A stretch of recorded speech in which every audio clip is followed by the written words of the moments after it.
नमस्कार।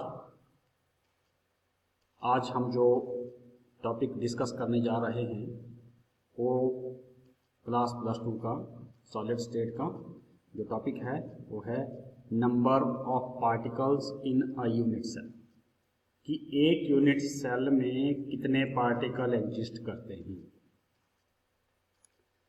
तो number of particle in a unit cell as crystal lattice is made up of very large number of unit cells and every lattice point is occupied by one constituent particles, may be atom, molecule or ion। जैसा कि हमें पता है कि जो crystal lattice है वो unit cell के मिलने से बनी होती है और प्रत्येक लैटिस पॉइंट पे एक पार्टिकल होता है और वो पार्टिकल एटम भी हो सकती है, मॉलिक्यूल भी हो सकता है और कोई आयन भी हो सकता है। तो यहां पे हम जो पार्टिकल है उसको एक स्फीयर की तरह, एक बॉल की तरह या एक गेंद की तरह रिप्रेजेंट करेंगे। You can see here this is the unit cell और यूनिट सेल को हमने दर्शाया है, these are the lattice points. हमने पिछले वीडियो में भी दिखाया था यूनिट सेल के 8 कॉर्नर है और 8 कॉर्नर्स के ऊपर पॉइंट्स हैं। और यहाँ पे आप देख सकते हैं कि जो यूनिट सेल के कॉर्नर है इनके ऊपर हमने पार्टिकल को एज ए स्फीयर रिप्रेजेंट किया हुआ है और वो जो स्फीयर है they are touching with each other. So now let us see that how many number of unit cell share a corner of a unit cell in a crystal lattice.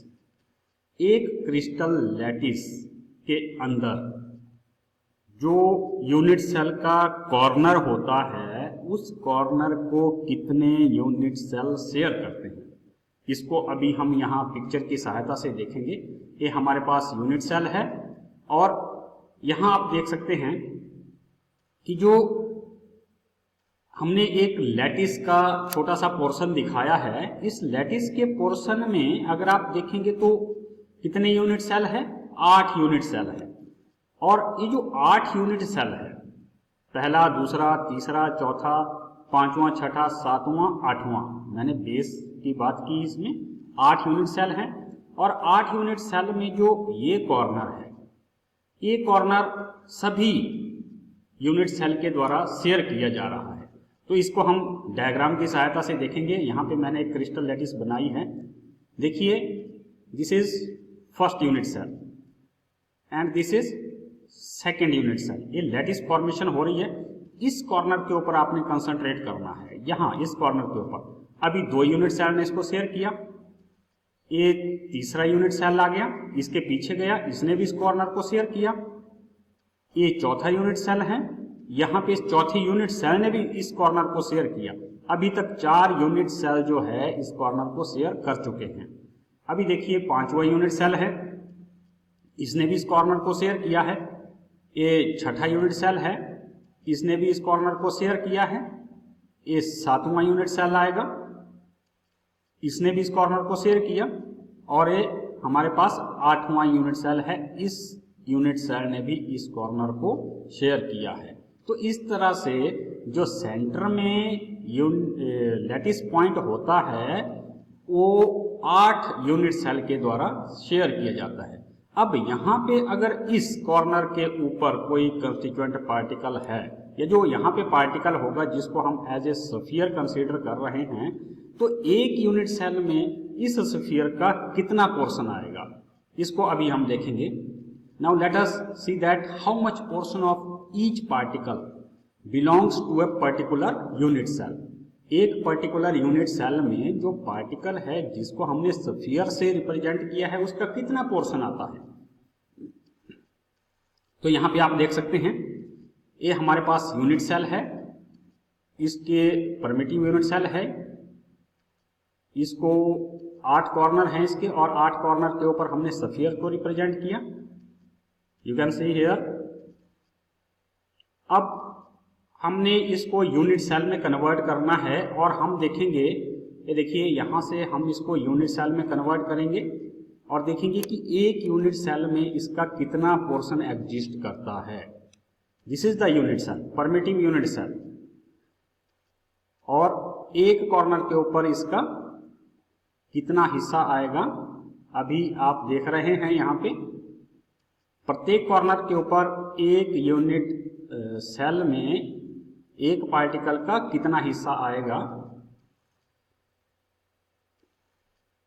तो portion of particle present at each corner of the unit cell is this type।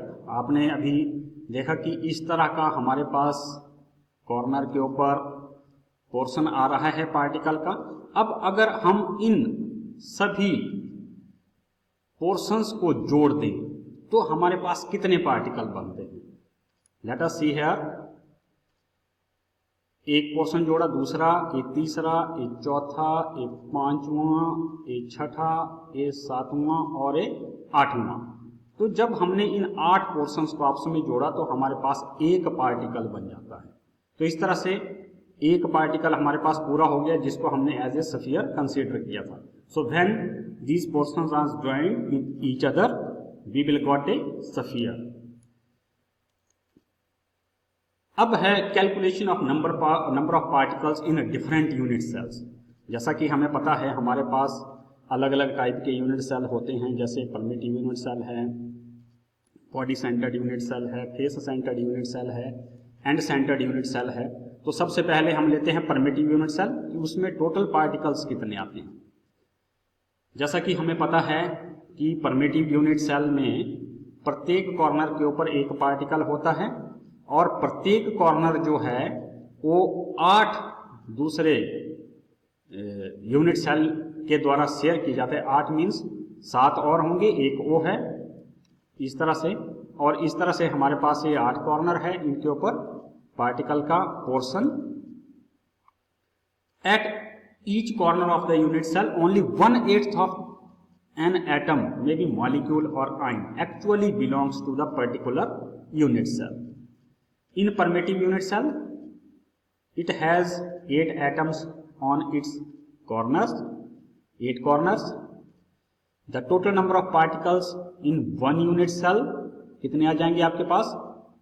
Number of corner multiplied by portion of particle at each corner। जितने हमारे पास corner है वो अगर उनको हम प्रत्येक corner पे जितना हिस्सा है पार्टिकल का उसके साथ मल्टीप्लाई कर दें तो हमारे पास क्या आ जाएगा, टोटल नंबर ऑफ पार्टिकल्स आ जाएंगे कॉर्नर के ऊपर। तो हमारे पास 8 कॉर्नर है और उनको हमने 1/8 से मल्टीप्लाई कर दिया है क्योंकि प्रत्येक कॉर्नर के ऊपर 1/8वां हिस्सा है और इसलिए हमारे पास से एक पार्टिकल आ गया है। तो परमिटिव यूनिट सेल में अगर हम बात करें कि कितने पार्टिकल एग्जिस्ट करते हैं तो वो 1 करता है। अब बात आती है हमारे पास बॉडी सेंटर्ड यूनिट सेल की। अब बॉडी सेंटर्ड यूनिट सेल में क्या है कि प्रत्येक कॉर्नर के ऊपर पार्टिकल्स होते हैं और एक बॉडी के सेंटर में पार्टिकल होता है। यहाँ पे देखिए ये हमारे पास बॉडी सेंटर्ड यूनिट सेल है। प्रत्येक कॉर्नर के ऊपर आप पार्टिकल देख रहे हैं और एक हमारे पास सेंटर में पार्टिकल है। जब हम इनको स्फीयर्स में कन्वर्ट करते हैं तो इस तरह का हमारे पास पोर्शन बनता है और जब हम इसको यूनिट सेल में कन्वर्ट करेंगे, अभी तो हमारे पास इस तरह का ये 8 जो स्फीयर हैं, 9 स्फीयर इसमें टोटल हैं, वैसे इस तरह की शेप आती है इनकी। और जब हम इसको यूनिट सेल में कन्वर्ट करेंगे इस तरह का हमें ये दिखता है। प्रत्येक कॉर्नर पे 1/8 पोर्शन और एक जो है वो आप देख रहे हैं प्रत्येक कॉर्नर के ऊपर 1/8 पोर्शन है और एक सेंटर में कंप्लीट जो पार्टिकल है वो सेंटर में एग्जिस्ट करता है इसके। तो as there are 8 corner in body centered unit cell and each corner has 1/8 portion of the particle, so the number of particles at corner कितने के बराबर हो जाएंगे, जितने हमारे पास कॉर्नर है और प्रत्येक कॉर्नर के ऊपर जितना पोर्शन है एक पार्टिकल का। तो ये तो हमारे पास वैसे ही है 8 × 1/8 जैसा परमिटिव यूनिट सेल में था 1 के बराबर। लेकिन number of particle in the body of the unit cell, unit cell की बॉडी के अंदर हमारे पास आप देख रहे हैं कि कंप्लीट पार्टिकल है तो 1 के बराबर है, इसलिए टोटल पार्टिकल जो है हमारे पास कितने हो गए, number of particle at corner plus number of particles in the body of the unit cell, तो 1 जमा 1 ये हमारे पास हो जाते हैं 2 के बराबर। तो इस तरह से बॉडी सेंटर्ड यूनिट सेल में हमारे पास होते हैं 2 particles. So the body centred unit cell contain only the 2 particles.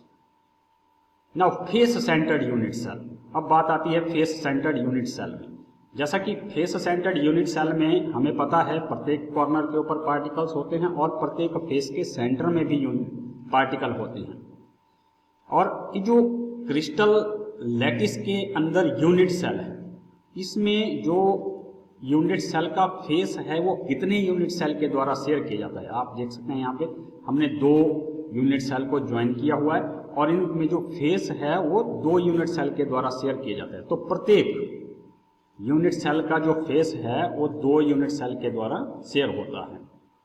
तो इस तरह से जो फेस के ऊपर पार्टिकल होता है वो एक यूनिट सेल में कितना पोर्शन उसका आएगा, आधा portion. So the portion of the particle at each face is equal to 1/2।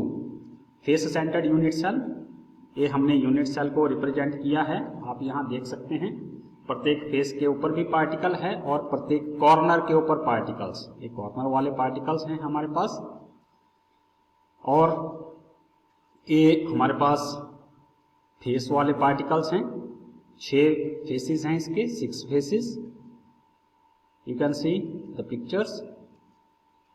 इस तरह से इसको रिप्रेजेंटेशन है, हमने इसको बॉल्स में या स्फीयर में कन्वर्ट कर दिया है। ये यूनिट सेल की बाउंड्री है। अब जब हम इसको टॉप व्यू से देखते हैं तो इस तरह से दिखेगा ये, और यूनिट सेल जब हम देखेंगे तो यूनिट सेल में इतना पोर्शन इसका आता है, प्रत्येक कॉर्नर के ऊपर 1/8 पोर्शन है और फेस के ऊपर आधा पोर्शन आता है इसका। सो जैसे कि हमें पता है फेस सेंटर्ड यूनिट सेल में 8 कॉर्नर होते हैं, प्रत्येक के ऊपर 1/8 पोर्शन है, इसलिए कितने पार्टिकल हो जाएंगे ये, वैसे ही 8 multiplied by 1/8 is equal to 1। और number of particles in the unit cell due to faces, faces की वजह से कितने हैं, total faces multiplied by portion of the particle at each face, 6 face हैं इसके और 1/2 हिस्सा है पार्टिकल का, इसलिए ये 3 पार्टिकल हमारे पास फेस के ऊपर एग्जिस्ट करते हैं। So the total number of particles in face centred unit cell कितने हो गए हमारे पास, कॉर्नर के ऊपर पार्टिकल और फेस के ऊपर पार्टिकल, मतलब 4 पार्टिकल टोटल हमारे पास होते हैं ये। So the face centred unit cell contains the 4 particles. अब हमारे पास ये लर्निंग आउटकम्स हैं, क्या क्या आपने सीखा। How much portion of the particle is present at corner of the unit cell, how many number of particles are present in simple unit cell, how much portion of particle is present in the body centre of the unit cell, how many number of particles are present in body centred unit cell, how much portion of the particle is present at each face of the unit cell, how many number of particles are present in face centered unit cell, and calculate the number of particles present in the end centered unit cell। हमने end centered unit cell इसमें involve नहीं किया है, वो आपके लिए exercise है, वो आपने खुद करना है। मैं इसके लिए थोड़ा सा बता दूं कि एंड सेंटर्ड में प्रत्येक कॉर्नर के ऊपर पार्टिकल होता है यूनिट सेल के, और 2 अपोजिट फेसिस के सेंटर में पार्टिकल होती हैं, तो आप इसको कैलकुलेट कर सकते हैं। इसी के साथ आप सभी का धन्यवाद।